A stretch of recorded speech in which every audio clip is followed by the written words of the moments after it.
You will be learning how to cut and sew Ashoke for a bride in this particular tutorial. This tutorial comes in parts and this is the part 3 of this tutorial. If you've not seen part 1 and part 2, please check the link to it. It will be down in the description box and it is currently showing on your screen. Continuing from where I stopped in the part 2 of this tutorial, right here I'm trying to cut out the scallop design on the slit of this Ashoke, and in that part 2 I explained extensively what I did and how I got to this particular place. So the next after cutting it out like this is to start turning this scallop. To turn this scallop, you have to take your time, you have to do it patiently, and the first thing you will do is to interface the fabric. Remember that I mentioned in part 2 of this tutorial that this is Ashoke and one layer of the lining, which is doll face. This part of the dress will be lined twice. I mean the back panel of the dress will be lined twice. So I proceeded to interfacing the scallop. You can even choose to interface the whole back panel. I just decided to stop my interfacing here. And after interfacing, you now pick up your lining. I didn't cut out the scallop on the lining. I only cut it out on one lining, which is the one that is the same length with the Ashoke. For the other lining that will be short that I used to turn it, I didn't cut out the scallop design on top of it. I proceeded to turning it first before trimming out. You can see me trimming it out here. This is the best way to do it. It's advisable not to cut out the scallop design on that lining. Turn it first before you trim it, and I turned it with hemming gum. Now this is the upper part of the back panel. What I did was I used hemming gum to gum the Ashoke to the lining one first. The lining one is doll face. The lining two is still doll face. So I used hemming gum to gum the Ashoke to the lining one first, and then I interfaced that lining one. I even interfaced that Ashoke before gumming it to the lining one. So I used stay to interface the Ashoke.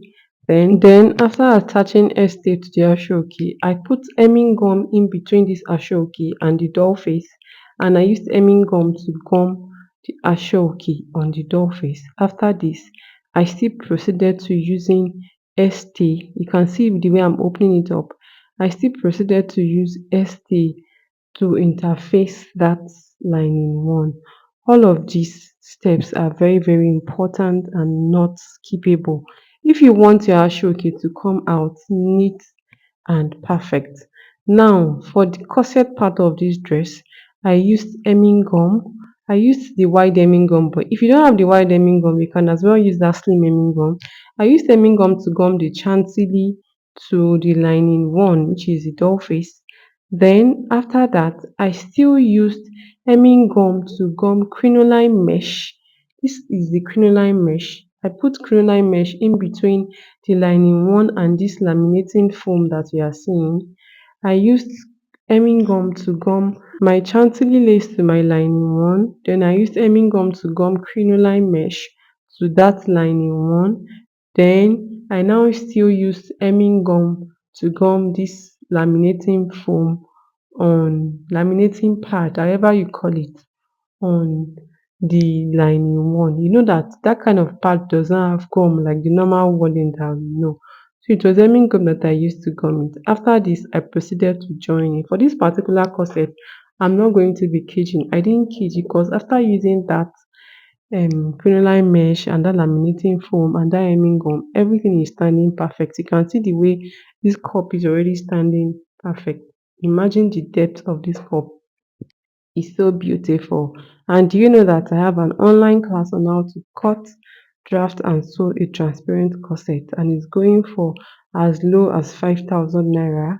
If you want to join that class, please send me a DM on Instagram or on TikTok or on Facebook at Atoke Coutiers. So this is it for the fabric. I proceeded to joining the lining as well. For the lining, all I did was just to use ST, two layers of ST on it, and that was it. The next is to fix this corset cup inside the bodice. So I proceeded to fixing my cup inside the bodice. I fixed the one that has the chantilly on the Ashoke and the other one which is the lining, I fixed it on the lining so that I can use it to turn everything together when I'm done. So for this, the lower part of this bodice, if you check the style, you will see that it has a basque waistline.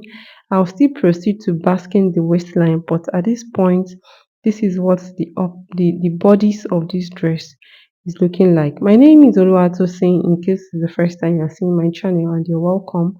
To all my return subscribers, you're also welcome. In case you are new here, please consider subscribing, and don't just subscribe, turn on the notification bell so that you'll be notified next time I upload a new tutorial on this channel, because on this channel I upload sewing tutorials on daily basis. So right here I was done fixing my cup to my bodies, and I already basked the waistline. This upper bodice, I'll use it to bask the waistline inside the lower part of the dress, which is the pencil part of the dress. When I was done doing this, I fixed the bodice to the lower part of the dress, and then I proceeded to fixing the yoke. For this yoke, I used this chantilly, and I did it in two layers. Like this chantilly that you're currently seeing, I mean the yoke part that has this edge on it, that has edge of lace on it, there's still another one underneath to give it more structure, to make it a bit firm, because this chantilly lace sometimes is stretchy so that it doesn't go out of measurement. So I have to do that. But for that second one, there's no edge of lace at the tip. I just neatly double folded it and I fixed it there. So at this point, I'd already fixed my zip.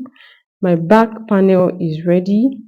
What is next is to join the shoulder line, right side for front facing right side for the back. Then I proceeded to join the shoulder line. After, when you are joining the shoulder line, please make sure that you slant your shoulder line very, very well. And you can see how neat and beautiful this scallop design came out. I forgot to mention, if you have a manual machine, please, it's better to turn this scallop design with a manual sewing machine, except you know that you'll be extremely careful or as slow as you can be when you are using industrial, because trust me when I tell you that to turn this scallop design is not as easy as you are saying it. So this is my front panel. You can see the cup, everything is coming out beautiful and neat and perfect. So I faced the right side of the front panel to the right side of the back panel. I joined the shoulder line. After joining the shoulder line, I proceeded to shaping. This is my modesty panel, which I'll be attaching to the eyelet side at the back. I'm still admiring how beautiful this scallop design came out. I love the outcome of that scallop design in particular. So majorly, the next I did was to shape, like I said, and after shaping, I proceeded to fixing my sleeve. It's just a normal pencil sleeve, which I have a tutorial on how to make a pencil sleeve on my channel. That was why I didn't include it in this particular tutorial. If you don't know how to make a pencil sleeve and you need to see how to, just check the link that is currently click on the link that is currently showing on your screen, or you can check down in the description box. I hope this video have been helpful to someone. If it has been, from part 1 to part 3, don't forget to give it a thumbs up. If you have any question, please ask me down in the comment section. If you're interested in watching the part 1 of this tutorial, click on the box on the right side of your screen. And if you're interested in watching the part 2 of this tutorial, just click on the box on the left side of your screen, and at the same time all the links to all the tutorials that I've mentioned in this video will be down in the description box. As much as possible, please let me share my tutorial amongst your friends and loved ones. Thank you so much for watching, and I will see you in my next tutorial. Bye.